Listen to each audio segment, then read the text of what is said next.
All right, ma'am, you're Shay Morgan, and Ms. Morgan's charged with theft of property and cause number 24 DCCR 2102. Mr. Judge, Gertz? we have an offer for resolution in the case. Ms. Morgan has indicated initially that she wants to go to trial, but she's got a number of things that she wants me to look at in terms of evidence.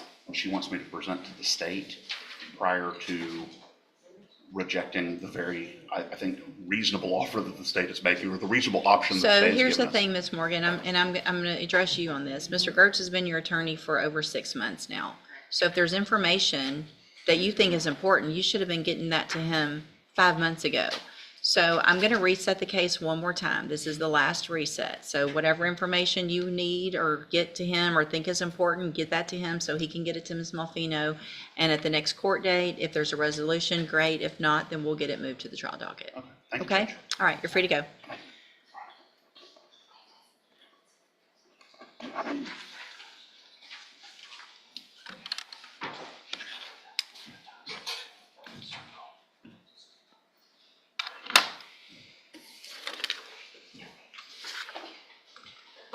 Ms.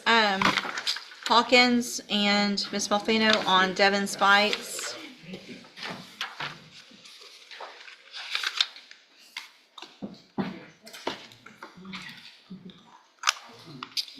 All right, so Mr. Spites tested positive for THC, and so obviously sometime within the last 30 days or so, he's used marijuana, because typically that's how long, which means that he used marijuana after he pled guilty on a felony. He pled to an enhanced second degree. I've got pages of criminal history here. And you would think, Mr. Spites, that based on what Ms. Hawkins is telling me about your family situation and your children, that you would be able to figure this out on your own and stay clean so that you didn't, number one, go to prison. I don't even have to accept this plea agreement. I mean, you've got 3 prior convictions, a state jail felony from 2019, from 2019, credit debit card abuse from 2021, and then an unlawful possession of a firearm in 22. None of those cases did you receive probation, which is probably why Ms. Malfino made that offer to try to get you on the right track. And Ms. Hawkins did a great job of getting you a probation offer on your case or cases. If I may, Yeah. part of the reasoning behind that offer that Ms. Hawkins and I discussed was that jurisdictional type issue that she addressed with the court, and also the fact that there ended up being no restitution that's owed to any individual. Okay, and I appreciate that argument that Ms. Hawkins made, but it's also important, and I would hope that other judges in other counties would find it just as important, that if you're going to get charged, wherever you're going to get charged, that they take into consideration that just because you didn't steal from someone in our county, you stole from someone in some county, right? And so we got you here, but somebody's a victim, and it's important to me, and hopefully important to every judge in the state of Texas, that we kind of look out for each other in each other's counties.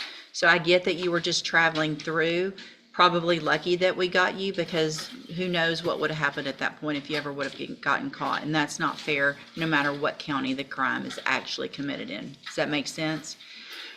Based on everything that is being offered to you and what the pre-sentence talks about with regard to drug usage, the only way I'm going to go forward with this is with some inpatient ISF up front. So it's not necessarily meant to be a punishment.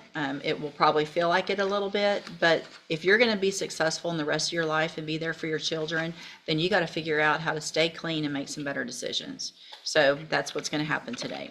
Any reason not to go forward with sentencing at this point?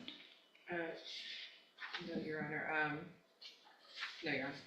Just my only concern with that is the other pending cases in Fort Bend and adjacent county. I don't know why it's simply taking long.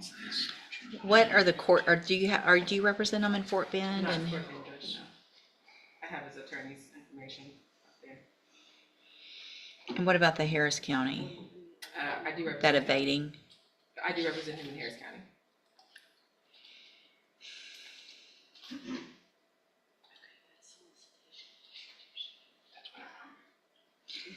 I just don't, I'm sorry. Hold on, sis. Oh, I see what you mean. Okay. trying to think of logistically, because I mean, one thing that I can do, I'm just not inclined to let Mr. Spites walk out today on a probation when he tests positive with this kind of history and with technically 4 felony cases pending in 3 different counties. So, I have to ask Judge, my next question was gonna be, is there typically a report date that could be given for ISF from the attorneys No. on in for it? no. And so what I'm going to do is I'm going to order it. And then once he's in custody, if you'll let obviously Harris County know that he is in custody. And if they will put a hold on him and come get him, I'll release the ISF hold while he goes and takes care of with that. Same thing with Fort Bend. But then if those are going to be probations or whatever happens, we'll put our hold back on once he's gone. So that when he finishes those counties, we've still got him for ISF.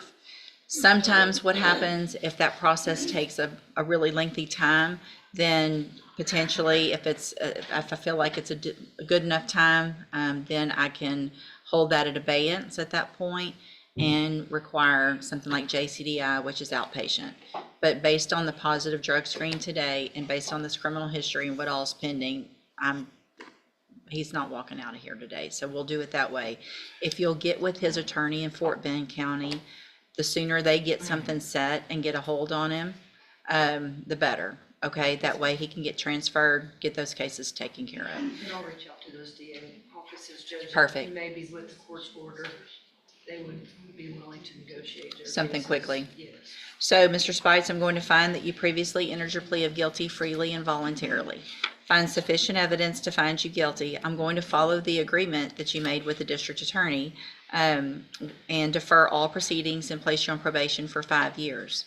You're ordered to pay a $500 fine. There is no restitution. And you're ordered to enter and successfully complete. Mr. Spites, talk to her in a minute. Just listen to what I'm saying, okay? You're ordered to enter and successfully complete the substance abuse track of the ISF program. And if you do all of this, this is a great opportunity for you. I know it doesn't feel like it today, but you have a great opportunity in this case, number one, without another felony conviction, and to be able to serve any sentence while you're out on probation. I want you to make sure you understand, though, what the consequences could be if you violate this probation.